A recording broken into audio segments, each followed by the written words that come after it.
Sengaon police स्टेशनच्या वतीनं सरदार वल्लभभाई पटेल यांच्या 150व्या जयंतीनिमित्त रन ऑफ युनिटीचं आयोजन करण्यात आले होते। हिंगोली पोलीस अधीक्षक श्रीकृष्ण कोकाटे, उपविभागीय पोलीस अधिकारी राजकुमार हेंद्रे यांच्या मार्गदर्शनाखाली सेनगाव पोलीस स्टेशनच्या वतीनं या स्पर्धेचं आयोजन करण्यात आलं होतं। या स्पर्धेमध्ये अनेक नवतरुणांनी सहभाग नोंदविला होता। सरदार वल्लभभाई पटेल यांच्या 150व्या जयंतीनिमित्त रन फॉर युनिटचे आयोजन करण्यात आले होते।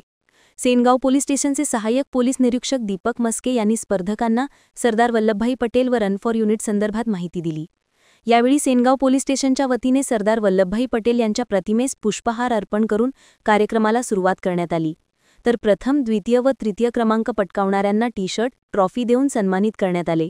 प्रतिनिधी महादेव हारण, NTV न्यूज मराठी, सेनगाव, हिंगोली।